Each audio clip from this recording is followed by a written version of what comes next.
ధ్యానంలోకి వెళ్దాం. మత్తయి సువార్త 24వ అధ్యాయము 18వ వచనం. 8వ వచనం చదవండి ఒకసారి. పొలంలో ఉండువాడు తన బట్టలు తీసుకుని పోవుటకు ఇంటికి రాకూడదు. ప్రభు ఈ మాటలు ఆశీర్వదించునుగాక. మనందరితో దేవుడు మాట్లాడునుగాక. హల్లెలూయా. పొలంలో ఉండేవారు బట్టలు తీసుకోవడానికి ఇంటికి ఎందుకని నేను గడిచిన వారంలో చెప్పాను, భయంకర దినాలు రాబోతున్నాయి కాబట్టి. కింద వచనమంతా మనం చదువుకుంటున్నాము. మనం ఏంటంటే అప్పుడు మహాశ్రమ, 20వ వచనంలో మహాశ్రమ కలుగును. ఓకే మహాశ్రమ కలుగుతుంది కాబట్టి, అట్టిది మరి ఎన్నడూ జరగలేదు కాబట్టి, మరి ఇంకా ఎప్పుడు రాదు కాబట్టి, జరగలేదు మళ్ళా ఇప్పుడు రాదు, అలాంటిది జరగబోతుంది. గడిచిన దినాల్లో మనం చూసాము మణిపూర్ లో జరిగిన సంఘటన కదండి. మణిపూర్ లో భయంకరమైన పరిస్థితి, స్త్రీలు కూడా నగ్నంగా నడిపిస్తూ ఎలాగా చిత్రహింసలు పెట్టారు. వాళ్ళు చెబుతున్న సాక్ష్యం ఏంటి అని అంటే, అనేక మందిని చంపేశారు, తల నరికి వారు గుమ్మంకి వేలాడదీశారు. ఇలాంటి పరిస్థితిలో చాలా మంది పారిపోయారు. తల్లి ఒకవైపు, తండ్రి ఒకవైపు, పిల్లలు ఒకవైపు. వారు చెబుతున్న సాక్ష్యము, ఎవరు ఎక్కడ ఉన్నారో మాకైతే తెలియదండి, ఎవరు ఎక్కడ ఉన్నారో మాకు తెలియదు, ఇంకా బ్రతికి ఉన్నారో లేదో తెలియదండి. ఇలాంటి కుప్పలుగా శవాలు పడి ఉన్నాయి. ఇలాంటి పరిస్థితులన్నీ మీరు పిక్చర్ రూపంలో చూశారు. ఇది చూసినప్పుడు ఎంత భయంకరమైన పరిస్థితి కదా అనిపించింది మనం ఇప్పుడు చూస్తున్నది. కానీ బైబిల్ చెబుతుంది అలాంటిది ఎప్పుడు జరగలేదంట, జరగబోదు అంట. ఇలాంటి శ్రమలు రాబోతున్నాయి కాబట్టి మొట్టమొదటి సందేశం మీకు జ్ఞాపకం చేశాను. యూదాలో ఉన్నవారు కొండ ప్రాంతానికి పారిపోవాలి. అప్పుడే మీరు నేను తప్పించబడతాము, రక్షించబడతాము. ఇప్పుడు ఇలాగూ ఉండిపోద్ది, ఇలాగే సాగిపోద్ది, ఈ విధంగానే ఉంటది అనే ధీమాతో బ్రతకడం కాదు. మనం అంత్య దినాల్లో ఉన్నాం కాబట్టి, చివరి క్షణంలో ఉన్నాం కాబట్టి, ఈ భూలోకం శాశ్వతమైనది కాదు కాబట్టి, ఈ రోజు కనబడేవారు రేపు కనబడలేని పరిస్థితి కాబట్టి, ఎప్పుడు ఎలా ఎవరు ఉంటారో తెలియదు కాబట్టి మనం ఎప్పుడు సిద్ధపడి ఉండాలి. దేవునికి హల్లెలూయా. మనం తరచుగా చేస్తున్న లేకపోతే పాడుతున్న పాట ఏంటంటే, పరదేశులము మేము ప్రియులారా పరదేశులము అని పాడతా. అంటే ఈ దేశం మాది కాదు, వలస వచ్చాము ఇక్కడికి, మరలా ఎప్పుడైనా వెళ్ళిపోవాలి అని కదా మనం పాడతాం. మనం పాడుతున్న వారు సిద్ధపడాలి కదా అక్కడికి వెళ్ళడానికి.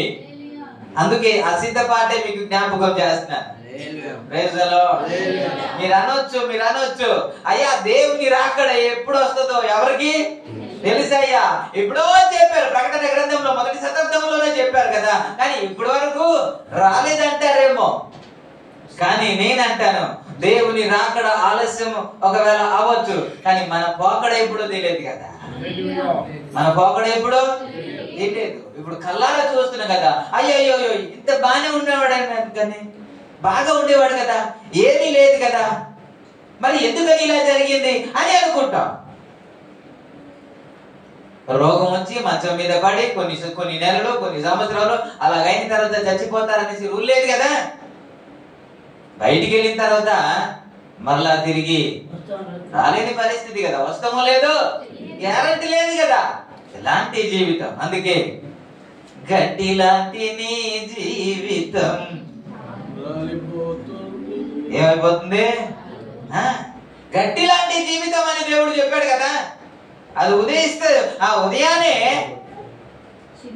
చిగురిస్తుంది, ఆ తర్వాత వాడిపోద్ది. దేవునికి గొడుగ లాంటి జీవితం అన్నాడు కదా.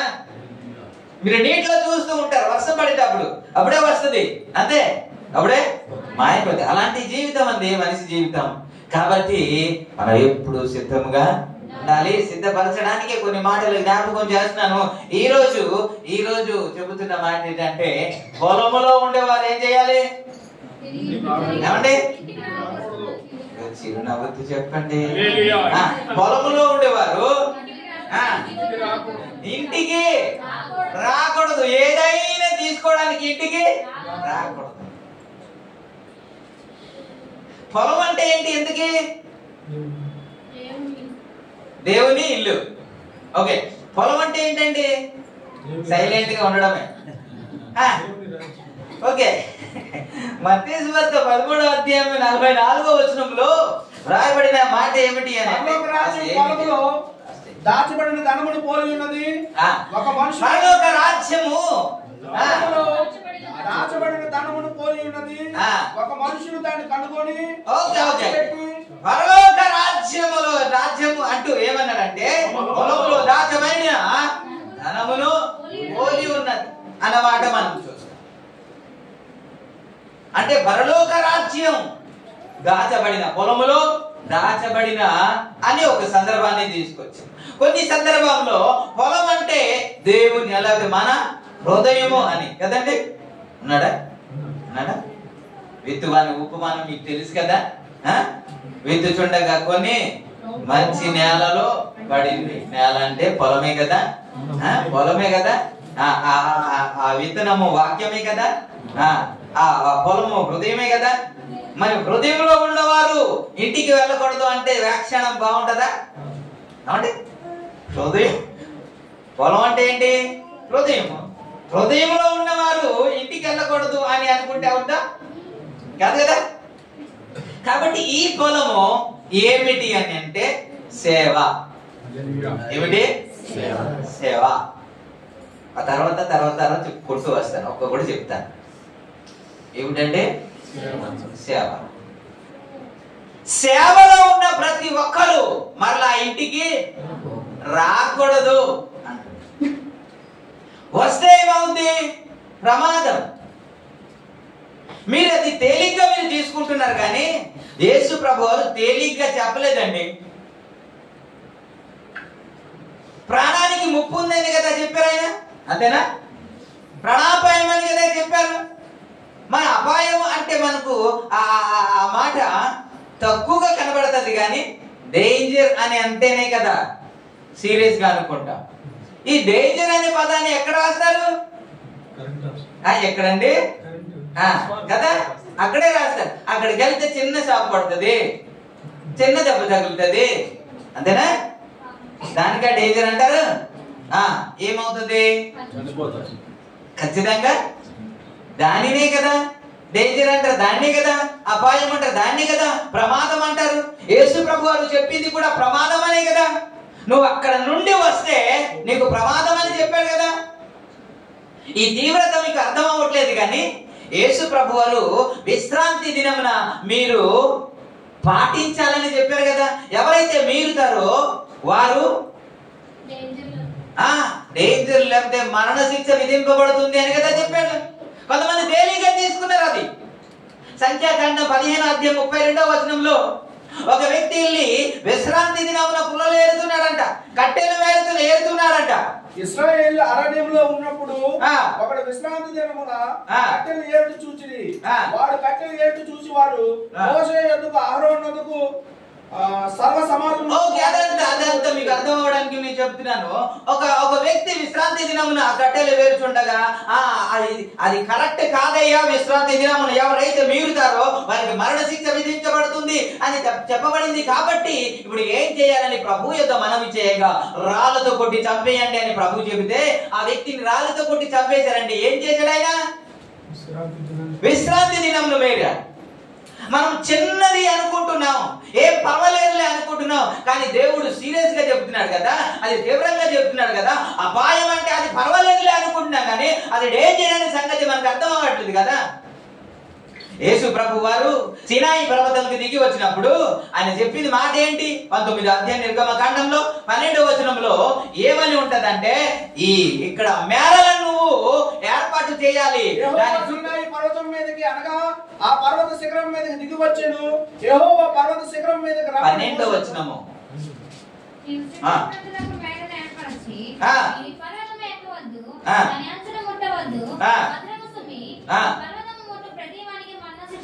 పర్వతముటు ప్రతి వారికి ఏంటి? చెప్పాడు కదా. అదే తీవ్రతతో దేవుడు చెప్తున్న మాట ఏంటంటే భయంకరమైన దినాలు రాబోతున్నాయి. కాబట్టి అది మీరు ఎక్కడ ఉండాలి అని అంటే పొలంలో ఉంటేనే. ఎక్కడుంటేనే? పొలంలో ఉంటేనే సేఫ్. పొలం నుండి బయటికి వస్తే ఇప్పుడు అనుకుందాం, బట్టలు అవసరమా లేదా? అవసరాన్ని బట్టి కదా ఇంటికి రావాలనుకుంటున్నాడు. అవసరమైనది కూడా తీసుకోవడానికి నువ్వు రాకూడదు అన్నాడు. అయ్యా నీకు తెలుసు కదయ్యా, నాకు అవసరం కదయ్యా, వెళ్ళకపోతే అవదు కదయ్యా, నేను వెళ్తాను అని అంటే అపాయం రాకుండా ఆగిపోద్దండి. అవసరం కాబట్టి మనం వెళ్తున్నాం, కాబట్టి పొలంలో నుంచి దాటి వచ్చేసాం, కాబట్టి అపాయం రాకుండా ఆగిపోద్దా కదా? కాబట్టి ఈ మాటలు కొద్ది జాగ్రత్తగా సీరియస్ గా మీరు తీసుకోవాలని నా మనవి. అయితే నా ప్రశ్న ఏంటంటే, పొలము అన్నాను కదా, పొలం అంటే సేవ అన్నాను కదా. ఎంతమంది ఇక్కడ దేవుని సేవకులు ఉన్నారు? ఎంతమంది దేవుని సేవకులు ఉన్నారు? ఎవరు లేరు కదా? ఎవరు? సో ఎవరు లేరు కాబట్టి ధైర్యంగా ముందుకు వెళ్తున్నాను. మీకు కాకపోయినా సరే ఇది వింటే మంచిదని చెప్తున్నాను. సరే, 134వ కీర్తనలో యెహోవా సేవకులారా, యెహోవా సేవకులారా, యెహోవా మందిరములో రాత్రి నిలుచువారులారా, మీరందరూ యెహోవాను సన్నుతించుడి. ఈ మాట మీకు కాదు, ఈ మాట మీకు సంబంధించింది కాదు. అది యెహోవా సేవకులకు. ఎవరికి? యెహోవా సేవకులు. ఓకే, పరిశుద్ధ స్థలము. ఓకే ఓకే నేను చెప్తున్నా, మీరు యెహోవా సేవకులు కాదు. మరి ఎవరు సేవకులు? మీరు యెహోవా సేవకులు కాదు. పక్క మీరు ఎవరు సేవకులు? యెహోవా కాకపోతే సాతానే, ఇంకెవరు లేరు. నేనైతే ఓకే కొంచెం ముందుకు తీసుకెళ్తాను. యెహోషువ గ్రంథం 24:15 మీరు ఎవరిని సేవిస్తారు? నీ నది అవతలో ఉన్న మీ పితరులు సేవించిన దేవతలు సేవిస్తారా? సేవించండి. యెహోవాను సేవించడం మీకు ఇష్టం లేదా? సేవించండి. అయితే నేనైతే నేనును నా ఇంటి వారును ఎవరిని? చదవండి 24:15.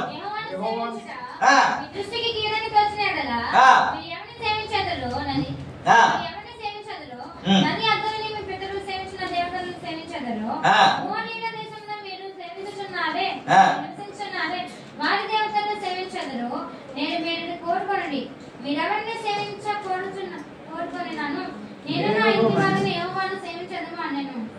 హల్లెలూయా, హల్లెలూయా. నేనును మీరు ఎవరిని సేవించాలనుకుంటున్నారో సేవించండి. నేను మాత్రం ఎవరిని? మీరు ఎవరిని సేవిస్తున్నారు?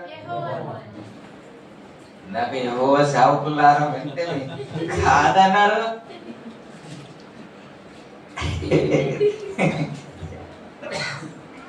మీరు యెహోవా సేవకులు అయితే మీకే ఈ మాట. దేవునికి స్తోత్రం. హల్లెలూయా. కాబట్టి మీరు సేవలో లేవంటున్నా కదా. సేవ అంటే ఏమిటి?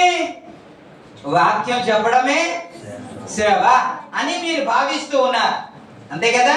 కాబట్టి మేము సేవకులము కాదు అని అనుకుంటున్నారు.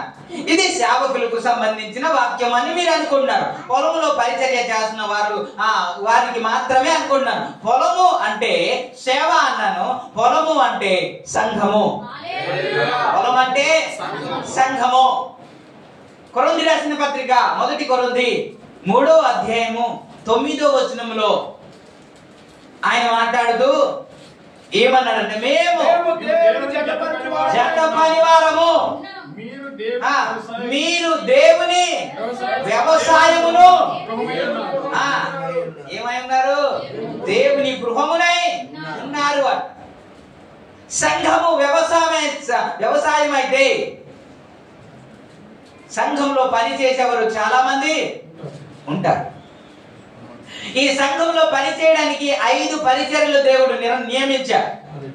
ఎఫెసీ రాసిన పత్రిక 4:13 కొంతమందిని ప్రవక్తలు గాను, కొంతమందిని అపొస్తలులు గాను, కొంతమందిని సువార్తికులు గాను, పరిశుద్ధులు సంపూర్ణులట్లు క్రీస్తు శరీరము క్షేమాభివృద్ధి చెందుటకును పరిచర్య ధర్మము జరుగుటకును ఆయన కొందరు అపోస్తులు గాను, కొందరు ప్రవక్తలు గాను, కొందరు సువార్తికులు గాను, కొందరు కాపర్లు గాను, ఉపదేశకులు గాను నియమించెను. సరే ఈ పరిచర్య ధర్మం జరగడానికి, సంఘము క్షేమాభివృద్ధి పొందడానికి ఈ 5 పరిచర్యలు దేవుడు నియమిస్తే ఈ పరిచర్యలో మీరు ఎక్కడా లేరా? ఉన్నారా? ఇందాక ఏదో అన్నారు, ఉన్నారా? ఖచ్చితంగా ఉంటే ఇది మీకోసమే, పొలంలో ఉన్నవారులారా, సంఘంలో పరిచర్య చేస్తున్న వారులారా, భయంకరమైన దినాలు రాబోతుంది. ఇప్పటికిప్పుడే ఏమి రాకపోవచ్చు, కానీ పరిస్థితి ఎలా ఉంటుందో తెలియదు. ఇది ఎందుకు చెబుతున్నాను అని అంటే, దేవుని రాకడ అనగా రేప్చర్ అది ఎప్పుడు జరగవచ్చు, క్షణంలో జరగవచ్చు, రాత్రికి జరగవచ్చు, రేపు జరగవచ్చు. ఎప్పుడు జరుగుతుందో తెలియదు. గడిచిన దినాల్లో జ్ఞాపకం చేశాను. ఎలా ఉంటదంటే, జనులు తినుచు, త్రాగుచు, పెండి చేసుకొనుచు, ఇల్లు కట్టుకొనుచు, ఇలా ఉండే సందర్భంలోనూ దేవుని రాకడ హఠాత్తుగా వారి మీదకి వస్తుంది. నోహు దినాలలో జలప్రళయం ఎలాగైతే వచ్చిందో ఆ విధంగానే వస్తది అని దేవుడు చెప్పాడు. కాబట్టి పొలంలో ఉన్నవారు బయటికి రావడానికి వీల్లేదు. ఏ సాకు చెప్పి కూడా బయటికి రావడానికి వీల్లేదు. అది అర్జెంట్ అయినా సరే, అది ఎట్టి పరిస్థితుల్లో అయినా సరే, 100 అయినా 106 అయినా సరే పొలంలో ఉండి తీరాలి. ఉంటేనే మనం తప్పించబడతాం, లేకపోతే తప్పించబడం. ఆ మందలోనే గొర్రెలు ఉంటేనే కదా.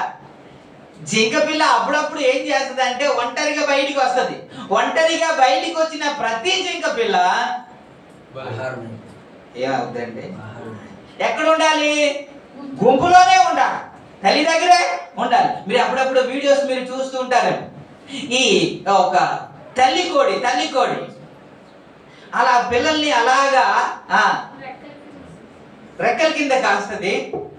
కానీ ఆ చిన్న పిల్లల్ని కాపాడుతూ అది నడిపిస్తూ ఉంటది. ఒకరోజు గెద్ద వచ్చి పిల్లల్ని తీసుకెళ్ళిపోవాలనే ప్రయత్నం చేసినప్పుడు ఆ గెద్ద అమాంతంగా వచ్చి ఆ పిల్లని పట్టుకోగానే ఈ తల్లి కోడి ఏం చేసిందంటే ఆ గెద్దను పట్టుకొని దాన్ని చంపేయడానికి వెళ్ళింది. చంపడానికి కూడా ముందుకు వెళ్ళి. దేవునికి స్తోత్రం, ప్రభునామానికి మహిమ. హల్లెలూయా. ఏం చెప్పాను మీకు? చంపడానికి కూడా ప్రభునామానికి మహిమ. తెగించి దాన్ని చంపేటట్టు కొన్ని వీడియోస్ మీరు చూశారు. చూసారా లేదు?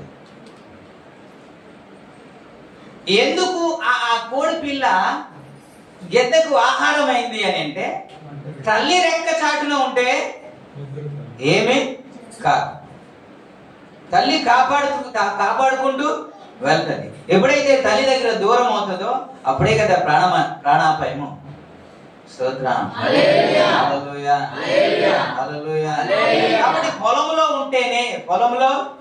ఉంటేనే మనము తప్పించబడతాము. పొలంలో లేకుండా మనము తప్పించబడము. పొలం నుంచి బయటికి వెళ్ళిన ప్రమాదమే. భయంకరమైన దినాల్లో ఉన్నాం కాబట్టి పొలంలో ఉండేవారు పొలంలోనే ఉండాలి. ఇప్పుడు నా బాధ ఏంటి అని అంటే, వాక్యం చెప్పేవారే కదా సేవకులు, వాక్యం చెప్పేవారు కదా పొలంలో ఉండేవారు, వాక్యం చెప్పేవారు కదా సంఘంలో పరిచర్య చేసేవారు. మీరు వాక్యం చెప్తున్నారా? లేదుగా. వాక్యం చెబుతున్నారా? లేదు కదా. పరిచర్య అంటే మన వాక్యం చెప్పడమే అని మనము ఏమైపోయాం? ఫిక్స్ అయిపోయాం. సువార్త చెప్పడం కూడా పరిచర్య అని కదా మనం నేర్చుకున్నాం. అపొస్తలుల కార్యం 8వ అధ్యాయంలో వ్రాయబడిన మాట ఏంటి? 8వ అధ్యాయం 4వ వచనంలో, కాబట్టి చెదిరిపోయిన వారు సువార్త వాక్యమును ప్రకటించుచు సంచారము. ఏ వాక్యము? ఏ వాక్యము? సువార్త. సంఘ పరిచర్య కొరకు ఎంతమందిని దేవుడు నియమించాడు? సువార్తకులను కూడా దేవుడు నియమించాడు. సువార్త చెప్పే ప్రతి ఒక్కరు, సువార్త వాక్యమును ప్రకటించే ప్రతి ఒక్కరు పరిచర్యలో ఉన్నవారే కదా. సంఘము లేకపోతే పొలంలో ఉన్నవారే కదా, పొలంలో పని చేస్తున్న వారే కదా. దేవునికి స్తోత్రం. హల్లెలూయా. ప్రభు నామానికే మహిమ కలుగును.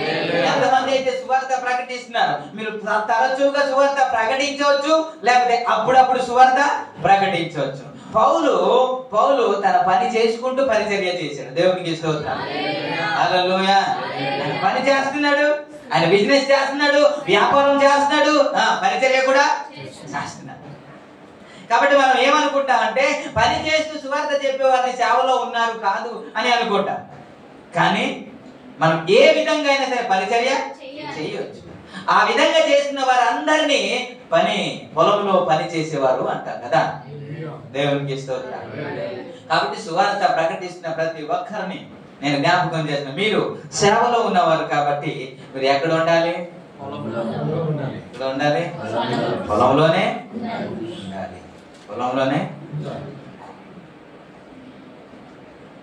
సంఖ్యాకాండము 16వ అధ్యాయంలో కోరాహు, దాతాను, అబీరాము గురించి మనము చూస్తాం. కోరాహు, దాతాను, అబీరాము గురించి మనం చూస్తాం.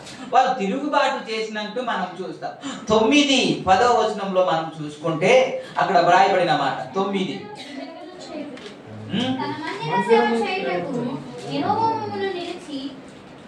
మిమ్మును తన యొద్దకు చేర్చుకున్నట్టు మీరు సమాజం ఎదుట నిలిచి వారు చేయవలసిన సేవ చేయనట్లు ఇశ్రాయేలు దేవుడు ఇశ్రాయేలు సమాజంలో నుండి మిమ్మల్ని వేరుపరచుటయు మీకు అల్పముగా కనబడునా?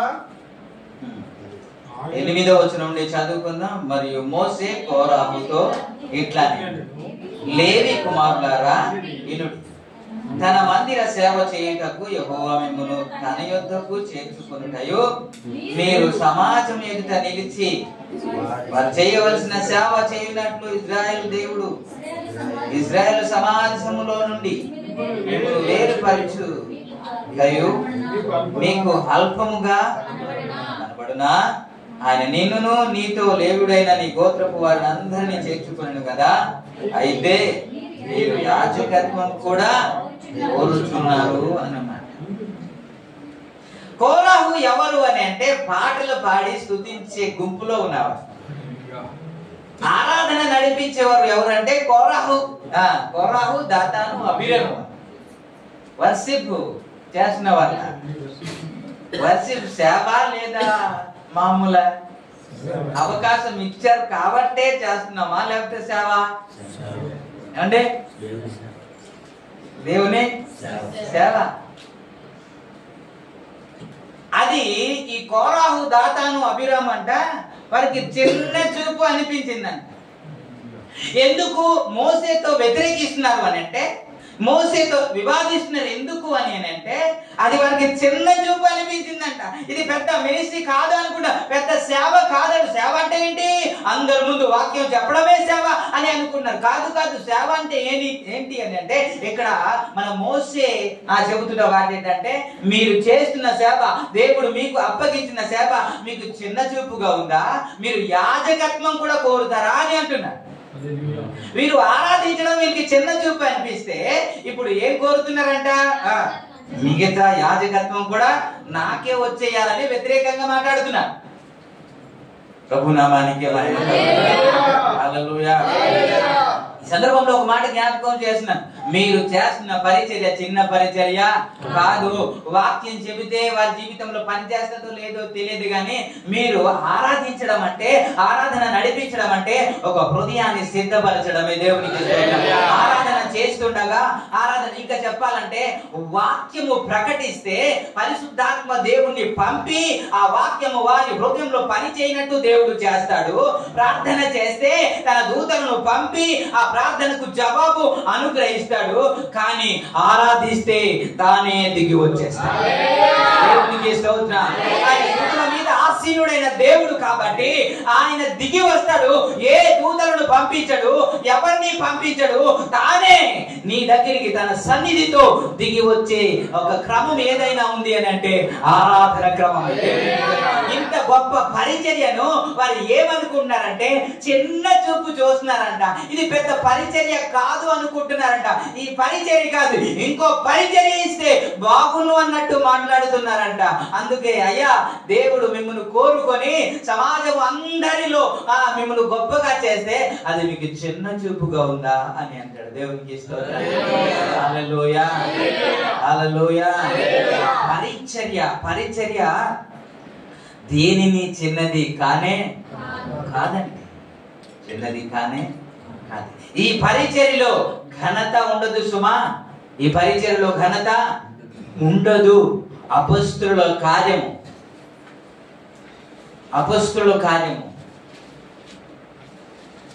4వ అధ్యాయం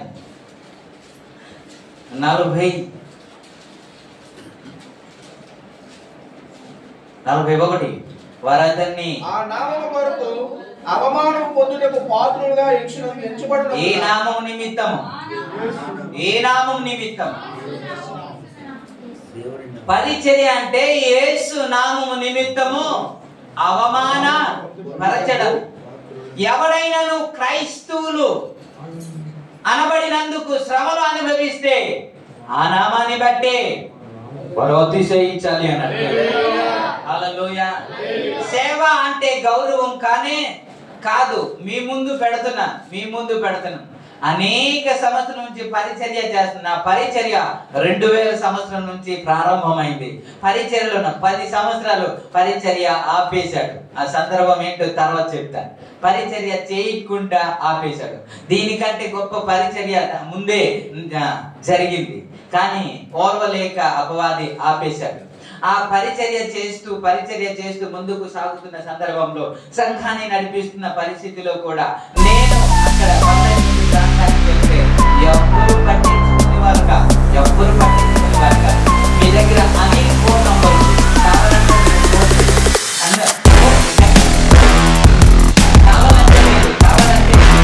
మీరు అక్కడ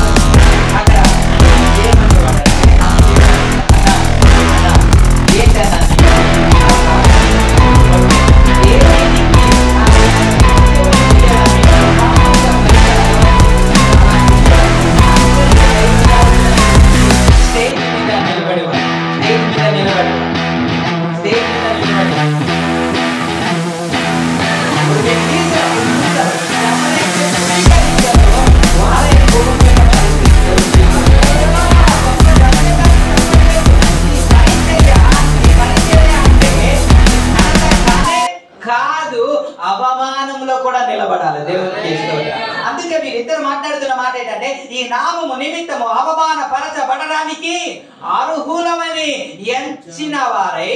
ఎంచబడిన వారై సంతోషించుచు వెళ్ళిపోయారండి. దేవునికి స్తోత్రం. హల్లెలూయా. కాబట్టి పరిసరలో అవమానం ఉండొచ్చు, నిందలు ఉండొచ్చు, ఏమైనా ఉండొచ్చు. అక్కడ గౌరవించవచ్చు, గౌరవం లేకపోవచ్చు. కూర్చోమని చెప్పొచ్చు, లేకపోతే కూర్చోడానికి ప్లేస్ కూడా ఇవ్వకపోవచ్చు. ఇవన్నీ కాదు మన పరిచర్య. ఇవన్నీ ఒకరు గౌరవిస్తారని, ఒకరు నమస్కారం చేస్తారని, ఒకరు పిలిచి కూర్చోబెడతారని కాదు కదా. మన పరిచర్య ఏంటంటే దేవునికి మహిమకరం. కాబట్టి ఈ పరిచర్యలో ఎవరైతే ఉన్నారో ఆ పరిచర్యలో ఉన్నవారు మానేయకూడదు సుమా. మీరు ఆగిపోతున్నారంటే దాని అర్థం ఏంటో తెలుసా? మీరు మానేస్తున్నారంటే దాని అర్థం ఏంటో తెలుసా? మీరు ఆరాధన నడిపించండి అని అంటే అయ్యో వద్దండి ఇవాళ, అయ్యో నేను నడిపించలేదు అంటున్నారంటే మీరు సేవ నుండి తగ్గుతున్నారని అర్థం కదా, సేవ నుండి తప్పుకుంటున్నారని అర్థం కదా. సేవ నుండి తప్పుకుంటున్నారంటే దాని అర్థం ఏంటి? మీరు డేంజర్ పరిస్థితిలో ఉన్నారని మాట. పొలంలో ఉంటేనే, సేవలో ఉంటేనే, పరిచర్లో ఉంటేనే, సంఘ పరిచర్లో ఉంటేనే మీకు క్షేమము. సంఘ పరిచర్లోకి మీరు దూరంగా రాగలుగుతుంటే మీరు డేంజర్లో ఉన్నట్టే జాగ్రత్త. హల్లెలూయా. కాబట్టి ఈ ఆరాధన పరిచర్యలు మనం ముందుకే సాగాలి గాని వెనక్కి తగ్గడానికి వీల్లేదు. ఇప్పుడు చెప్పండి, ఏదో అవసరం వచ్చింది కాబట్టి మనం ఆపేస్తే ప్రమాదం తగ్గిపోద్దా? మనకు అర్జెంట్ పని మీద మనం వెళ్ళవలసి వచ్చింది కాబట్టి సేవ ఆపేస్తే ప్రమాదం నుండి తప్పించుకుంటావా? అది కదా. ఇంకా విధంగా చెప్పాలంటే, ఇప్పుడు సేవ మానేసామండి, సేవ మానేసి మన అర్జెంట్ పని మీద వెళ్తున్నామండి. ఇప్పుడు హఠాత్తుగా దేవుని రాకడ వచ్చింది, ఏదవుతుంది? ఏమీ అవుతా అంటారా? సేవలో ఉంటేనే అదే కదా దేవుడు చెప్పాడు. ఏమైనా ఆప్షన్స్ ఉంటే దేవుడు ఎందుకు కరకట్టిగా చెప్పాలి? మీరు పరిచర్యలోనే ఉండాలి, పొలంలోనే ఉండాలి, మీ వస్త్రాన్ని తీసుకోవడానికి కూడా ఇంటికి వెళ్ళడానికి వీల్లేదని కదా చెప్పాడు. వీల్లేదు అని చెప్పిన తర్వాత మళ్ళా ఆప్షన్స్ పెట్టి, ప్రభు నీకు తెలుసు కదా నాయన, నా పరిస్థితి అంతా నీకు తెలుసు కదా నాయన, వెళ్ళకపోతే అవ్వదు కదా నాయన, మానకపోతే అవ్వదు కదా నాయన, నీకు తెలుసు కదా నాయన, జాలి గల దేవుడు అంటే అవుద్దా? తప్పించబడతామా? లేదు కదా. పరిచర్యలోనే ఉండాలి దేవుడు. అదే సేవకులు ఎందుకు తలనొప్పి ఉన్నా, ఒళ్ళనొప్పి ఉన్నా, అనారోగ్యం ఉన్నా, పరిస్థితి సహకరించకపోయినా ఎందుకు పరిచర్యలో సాగుతున్నారంటే, పరిచర్యలో ఉంటేనే మనకు క్షేమము, పరిచర్యలో ఉంటేనే మనకు ఆశీర్వాదము, పరిచర్యలో ఉంటేనే నువ్వు సరైన ఒక కాపుదల్లో ఉండునంటే. పాట మాటను పాడతాం, వేట కానీ ఉండండి, ఆయన తప్పిస్తాడు, ఆయన రక్షిస్తాడు. మనమేమో బయట తిరుగుతూ ఉంటాం, సేవ మానేసి ఎక్కడెక్కడో తిరుగుతుంటాం. పాట మాత్రము లేని లేదయ్యా లేని ఆధారం, నా శృంగమా నా శైలమా అని పాడతాం. ఆయనే ఆధారం అంట, ఆయనే శృంగం అంట, ఆయనే సమస్తం అంట. నేను మాత్రం పొలాన్ని విడిచి బయట తిరుగుతుంటానంట. అవుద్దా? పొలం విడిచిపెట్టకుండా నువ్వు సేవలోనే ఉంటే, పొలంలోనే ఉంటే, పరిచర్లో ఉంటే, ఈ పాట ఎంత పాడినా అది నీ కొరకు దేవునికి స్తోత్రం. హల్లెలూయా, హల్లెలూయా. మనం అనుకుందాం ఇప్పుడు తల్లి కోడిని వదిలేసి పక్కకి వెళ్ళిపోయి, దూరంగా వెళ్ళిపోయి, లేనే లేదయ్యా అని ఈ కోడి పిట్ట పాడుతుంది అనుకో, అవుతుందా? కాపుతుందా? అవుతుందా? రక్షించబడుతుందా? పాడుతుందిగా. ఇంకో మాట మీకు జ్ఞాపకం చేస్తాను, దేనా అంట ఆ ప్రాంతంలో ఉన్న పిల్లలందరినీ చూడడానికి బయటికి వెళ్ళిందంట. బయటికి వెళ్ళేందుకు ఏమైంది? యాకోబు కుమార్తెనండి, యాకోబుకు 12 మంది కుమారులండి, ఒక కుమార్తె అండి. కానీ కుమార్తె గురించి చరిత్రలో లేదండి. అందరేమో లోపల ఉంటే, అందరేమో గుంపులో ఉంటే, అందరేమో సహవాసంలో ఉంటే, అందరేమో పొలంలో ఉంటే, అందరేమో సేవలో ఉంటే, ఈమె ఒక్కరితే బయటికి వెళ్ళి చూస్తుంది. లోకం చూడడానికి బయటికి వెళ్ళిందంట. ఏం చేయబడింది? చెరిపివేయబడిందండి, చెరిపివేయబడింది. అందుకే మనం ఇక్కడ ఉంటేనే సేపు దేవునికి స్తోత్రం. మనం పొలంలో ఉంటేనే సేపు, మనం సహవాసంలో ఉంటే సేపు, మనం పరిచర్యలో ఉంటేనే సేపు. పరిచర్య వదిలేసి, సహవాసం వదిలేసి, సంఘము వదిలేసి, సేవ వదిలేసి, పొలం వదిలేసి మీరు ఎక్కడికి వెళ్ళినా సరే ఒకటి గమనించండి, మీరు డేంజర్ లో ఉన్నట్టే. దేవుడు చెప్పిన మాట నేను చెప్తున్నాను సభా, మళ్ళీ ఈయనేంటి ఇలా చెప్తున్నారని మీరు అనుకోవద్దు. ఆయన చెప్పాడు కాబట్టి నేను చెప్తున్నాను, దాన్ని వివరిస్తున్నాను అంతే. మనం ఏం కలిపి ఏదో చెప్పడానికి వీల్లేదు కదా. ప్రభు చెప్పిన మాట మాత్రమే మిమ్మల్ని గుర్తు చేస్తున్నాను. మేము ఆశీర్వదించుగా. ఇలాగంటే కదా కొద్ది ఖుషిగా ఉంటది. ఇలా చెప్తే ఎవరు ఖుషిగా ఉంటాడు? ఎందుకు చెప్పేస్తున్నానంటే, ఒక చట్టం రాబోతుంది. అయ్యా ఆయన రవి చెప్తుండగా నా గుండె అదిరింది అయ్యా అని పోలీస్ స్టేషన్ కి తీసుకెళ్తా చెబితే నన్ను ఉంచేస్తారు. ఆ చట్టం రాబోతుంది. కాబట్టి అది రాకముందే ఇవి చెప్పేస్తే ఒక పని అయిపోతుంది. దేవునికి ఇష్టం. చట్టం వచ్చినా మాట్లాడతాం అనుకోండి, ప్రాణానికి భయపడితే ఎందుకు సార్? నేను వోలెంట్ ప్రేయర్కి ప్రేయర్ అయిన తర్వాత, నైట్ ప్రేయర్ అయిన తర్వాత వెళ్ళాను. మా ఇంటి సందులోకి వెళ్ళే త్రోవలో గుడి ఉంటుంది, ఒక గుడి ఉంటుంది. ఇక్కడ ఫాస్ట్ గారి కారు ఉంది, ఏదో మాట్లాడడానికి బయటకు వెళ్ళారట. అక్కడే పక్కన టిఫిన్ కొట్టు ఉంటుంది. ఆ టిఫిన్ కొట్టులో ఒక ఆయన ఉంటారు. ఆయన మొన్న యాక్సిడెంట్లో చచ్చిపోయాడట. యాక్సిడెంట్లో అతను టిఫిన్ మాత్రమే 3 గంటల నుంచి స్టార్ట్ అవుతుంది. 3 గంటల నుంచి 9 గంటలకు క్లోజ్ అయిపోతుంది. ఆయన చచ్చిపోయాడంటే నాకు తెలియదు. ఇంట్లో మాట్లాడుతున్నారు కానీ నాకు అర్థం కాదు. నేను స్పీడ్కి వెళ్ళాను, అక్కడికి వెళ్ళాను, బండి ఆగిపోయింది. 1 గంట అయింది, బండి ఆగిపోయింది. స్టార్ట్ చేస్తుంటే కిక్ అవ్వట్లేదు, కుయ్యమనట్లేదు, సెల్ఫ్ అవ్వట్లేదు. చాలా నాకేం భయం అనిపించట్లేదు. గుడి పక్కన ఎవరు చనిపోయారంట, నాకు తెలియదు. స్టార్ట్ అదేంటి, మొన్నే సర్వీసింగ్ చేసి వచ్చాను, స్టార్ట్ అయిపోవాలి కదా, కొన్ని సెల్ఫ్ అయినా అవ్వాలి కదా. అవ్వలేదు. నడిపించుకుని పక్కనే కాబట్టి ఇంటికి తీసుకుని మా గేడి దగ్గరికి వెళ్తే మళ్ళీ స్టార్ట్ అయిపోయింది.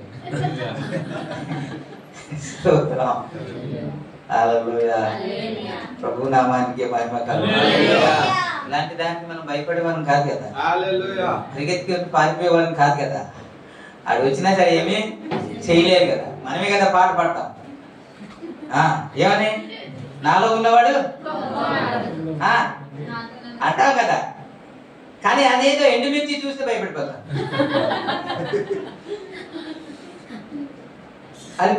అది బడి ఉంటే చాలు, అక్కడ నుంచి ఏదో సైడ్ అయిపోయి వెళ్ళిపోతాం. ప్రభు నామానికి మహిమ. ఎండుమిర్చి భయపడే వాళ్ళం కాదు మనం. మనల్ని చూసి అపవాది పారిపోవాలి. ఏసయ్యను చూసి అపవాది పారిపోయాడు, లేకపోతే అపవాదిని చూసి ఏసయ్య పారిపోయాడా? అంటే మరి ఏసయ్య బిడలా, లేకపోతే మీరు ఇంకే ఎవరు బిడలా? ఏసయ్య సింహం అంట, దేవునికి ఇస్తారు. ఆయన ఎవరు? గౌతమ సింహం అంట, యూదా గోత్రపు సింహం అంట. మీరెవరండి? సింహపు పిల్లల. సింహపు పిల్లలేనా? సింహం ఎప్పుడు భయపడదండి, ఏ పరిస్థితిలో కూడా భయపడదండి. అది ఎంతమంది 100 మంది వచ్చినా భయపడదండి. సినిమా డైలాగులు కాదు, సినిమా డైలాగులు. 100 మంది వచ్చినా అది చచ్చైనా చచ్చిపోద్ది కానీ భయపడదు. దేవునికి స్తోత్రం. క్రైస్తవులు అలాగా ఉండాలి. ప్రభు నామానికి మహిమ కలుగును. హల్లెలూయా. సరే, ఎక్కువ అవుతుంది కాబట్టి ముందుకు వెళ్ళిపోతాను. ప్రార్థన చేస్తున్న వారల్లా దేవునికి స్తోత్రం. ఎంతమంది ప్రార్థన చేస్తున్నారు? గ్రూప్ లో ఎంతమంది ప్రార్థన చేస్తున్నారు? వ్యక్తిగతంగా ఎంతమంది ప్రార్థన చేస్తున్నారు? ప్రార్థన చేయలేని వారు స్తోత్రం చెప్పండి.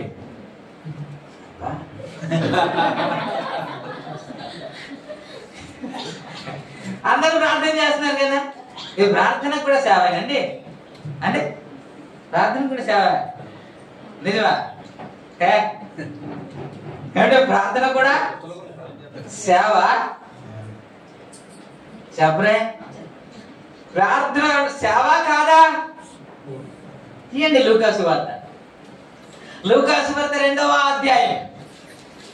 లూకాసు వార్త 2వ అధ్యాయము 36, 37వ వచనం చదువుకుందాం. మరియు ఆషేరు గోత్రకురాలును పనుయేలు కుమారుడైన కుమార్తె అయినను అన్నాడు ఒక ప్రవక్త ఉండెను. ఆమె కన్యత్వం మొదలు 7 పెనిమిటితో సంసారం చేసి బహుకాలము గడిచినదే. 84 సంవత్సరములు విధవరాండ్రులై ఉండి దేవాలయం విడవక ఉపవాస ప్రార్థనలో రేయింపగలు సేవ చేయుచుండెను.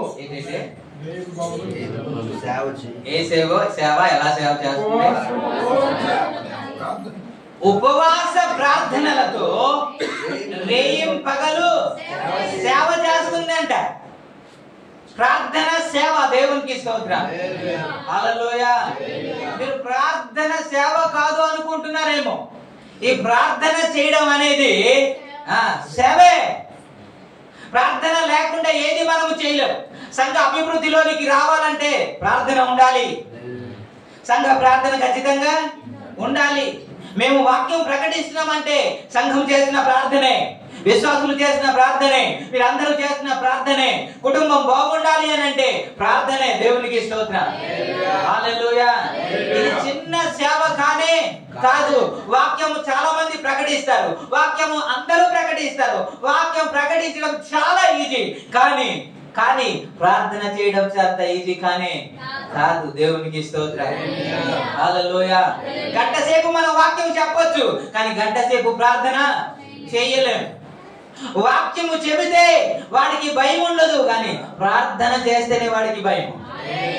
హల్లెలూయా. ప్రార్థనే మన ఆత్మీయ జీవితానికి క్షేమాభివృద్ధి కలుగజేస్తుంది. ప్రార్థన లేని జీవితము స్థిరంగా ఎవరు ఉండలేరు. ప్రార్థన మనము చేయగలిగితే, ప్రార్థనలో బలంగా ఉండగలిగితే ఆత్మీయంగా మనం బలంగా ఉండగలము. కుటుంబం బలంగా ఉండగలుగుతుంది, మన కుటుంబం బలంగా కట్టబడుతుంది. దేవునికి స్తోత్రం. ప్రార్థన లేని కుటుంబం కూలిపోతుంది, ప్రార్థన లేని జీవితము పడిపోతారు. దేవునికి స్తోత్రం. హల్లెలూయా. అందుకే జ్ఞాపకం చేస్తున్నాను, ఎందుకు పడిపోతున్నారు ప్రజలు అంటే ప్రార్థన లేకపోవడమే. మీరు సమూయేలు 2వ గ్రంథం 11వ అధ్యాయంగానే మీరు చూస్తే వసంత కాలమున రాజులు యుద్ధమునకు వెళ్ళవలసిన సమయాన ఇతడు ఏమి చేస్తున్నాడంటే, అందరూ యుద్ధంలో ఉంటే ఇతడేమో మేడగదికి అంటే ఇంట్లో పడుకొని సాయంకాలం సమయంలో ఆయన మేడ మీదకెక్కి మిద్ద మీదకెక్కి ఆయన తిరుగుతూ ఉన్నాడంట. ఎవరైనా మీకు రిఫరెన్స్ కూడా చూసి చెప్పాను, మీరు చదువుతారేమో. వసంత కాలమున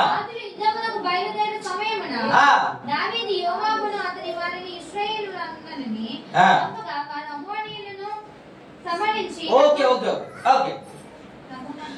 ఎవరు వెళ్ళవలసిన సమయం అది? రాజులు వెళ్ళవలసిన సమయం. రాజులే స్వయంగా వసంత కాలమున యుద్ధానికి వెళ్లే సమయం అండి. 2 నెలల పాటు రాజులు యుద్ధము చేసే సందర్భంలో ఇతడు యుద్ధానికి వెళ్లకుండా ఎక్కడ ఉన్నాడంటే, అందరూ యుద్ధము చేస్తా ఉంటే వీరి ఇంట్లో పడుకున్నాడండి. అందరూ ప్రార్థనలో ఉంటే ఇతడు పడుకున్నాడండి. అందరూ ప్రార్థనలో పోరాడుతూ ఉంటే ఇతడు మిద్ద మీదకి ఎక్కి చూస్తున్నాడండి. ఇతడు తిరుగుతున్నాడండి.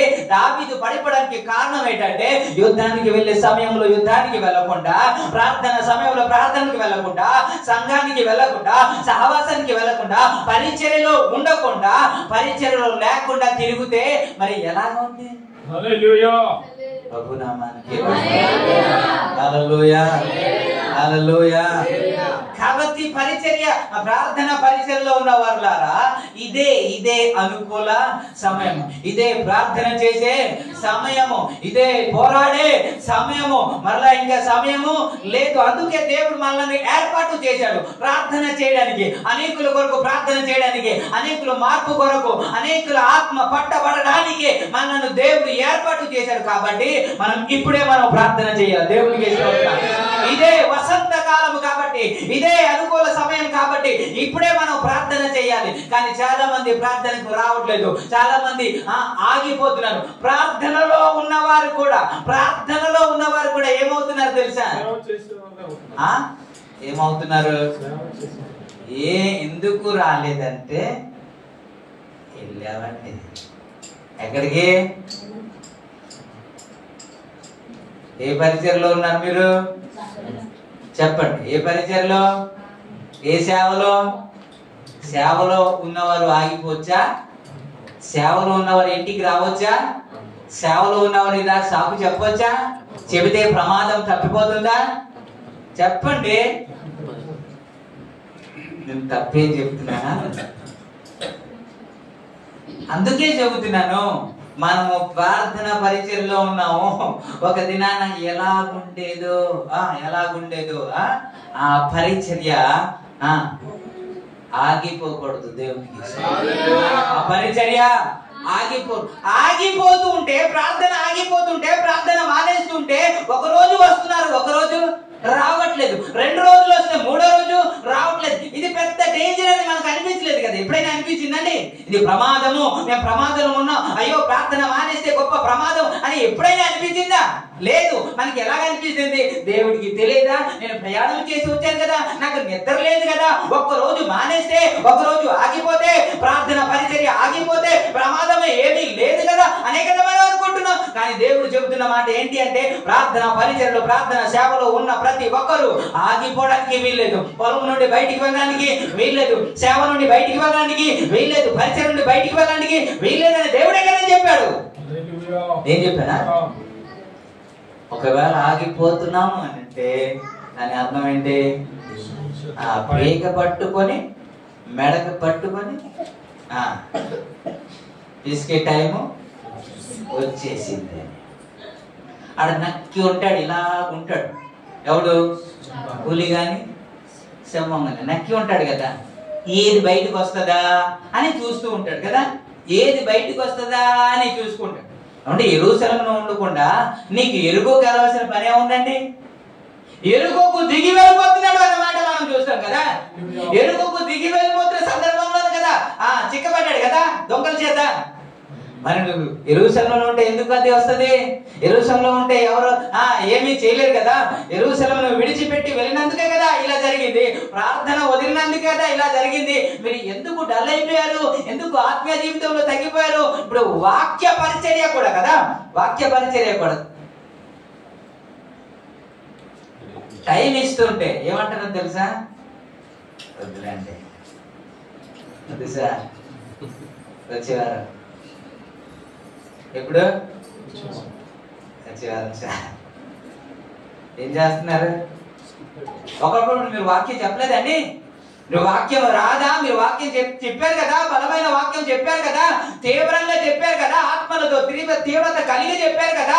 ఇలాంటి తీవ్రత కలిగిన వారే మీరు ఆనాడు బ్రతికారు కదా. ఇప్పుడు ఎందుకు తగ్గిపోవాలి? ఎందుకు ఆగిపోతున్నారు? ఎందుకు వద్దంటున్నారు? ఈ వాక్య పరిచర్య అంటే నాకు వద్దు అంటున్నారంటే దాని అర్థం ఏంటి? మీ సేవలో ఉండను అనే కదా. నాకు ఒత్తిడి ఉంది, నాకు అవసరత ఉంది, నేను వెళ్ళాలి, నాకు కుదరదు అనే కదా. కుదరదు అంటే అవుద్దా? కుదరదు అంటే తప్పించబడతామా? అదే దేవునికి స్తోత్రం.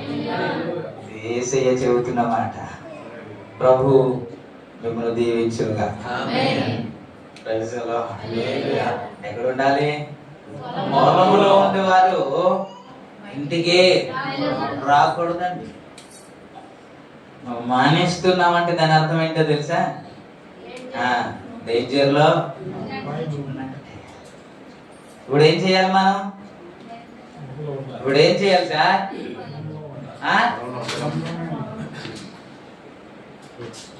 పొలం నుండి బయటికి వెళ్తే మరలా పొలంలోకి వచ్చేయాలి. పరిచయం నుండి బయటికి వెళ్తే మరలా పరిచయకి వచ్చేయాలి.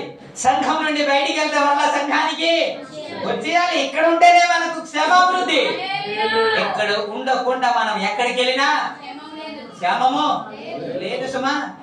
అందుకే చెబుతున్నాను, ప్రార్థన చేయించిన వారులారా ప్రార్థన మానొద్దు.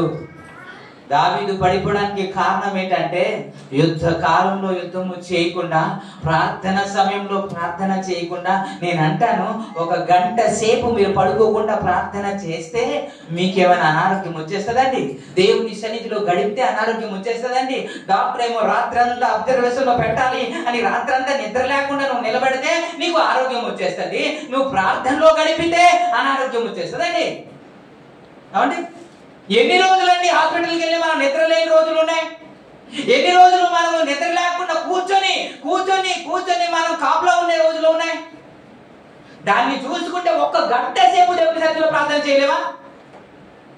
నేను అందుకే నా గురించి మీకు జ్ఞాపకం చేస్తున్నాను. నేను బయటికి వెళ్తే నేను 12-1 గంటకు పడుకున్నా సరే మరలా 3 గంటలకు మీతో పాటు జాయిన్ అవుతాను కదా. నాకు నిద్ర ఉండొద్దా? నాకు ఆరోగ్యం ఉండొద్దా? నేను కూడా మనిషినే కదా. అయినా ఎందుకు అని అంటే చచ్చిపోలేదు కదా. దేవునికి స్తోత్రం. అయ్యో ఫాస్ట్ గా ఇటు మొక్కలు లాగేసింది అంటారేమో మీరు, కానీ మొక్కలు లాగేసిన లోపల బలంగా ఉన్నాం కదా. మొక్కలు లాగేవచ్చు కానీ శరీర బలహీనత కావచ్చు, కానీ ఆత్మలో బలంగా ఉన్నాం కదా. మనకు కావాల్సింది అదే కదా, శరీరాన్ని లోపర్చుకోవడం, ఆత్మను బలాన్ని కూర్చుకోవడం కదా. పౌలు చేస్తుంది అదే కదా. ఆయన శరీరాన్ని నలగొట్టుకుంటున్నాడు అని చెప్పాడు కదా. మన శరీరాన్ని పెంచుకుంటున్నాము, ఆత్మను. వీడికి బిర్యానీ ఇస్తాం, వీడికి కోకోకోలా ఇస్తాం, వీడికి చికెన్ ఇస్తాం, వీడికి అతనికి ఏమేమో దేవునికి ఇస్తాం. ఎవరికి? లోపల ఉన్నవాడు అని పాడతాం. అందుకే చెప్తున్నా వీడికి ఏమీ ఇవ్వద్దు, ఆడికి ఇవ్వండి. ప్రైజ్ హల్లెలూయా. మనం ప్రార్థన చేస్తే బలంగా ఉంటాం. ప్రార్థన చేద్దాం. భయంకరమైన దినాల్లో ఉన్నాం కాబట్టి పరిచర్యలో ఉన్న ప్రతి ఒక్కరూ ఎక్కడికి వచ్చేయాలి? పొలంలోనికి వచ్చేయాలి. పొలంలోనే ఉండాలి, పరిచర్యలోనే ఉండాలి. అలా ఉంటేనే మనకు క్షేమం. ప్రభు అలాగూ మిమ్మల్ని దీవించునుగా, పరిచర్యలో అభివృద్ధి చేయునుగా. ఈ మాటలు దేవుడు ఆశీర్వదించును.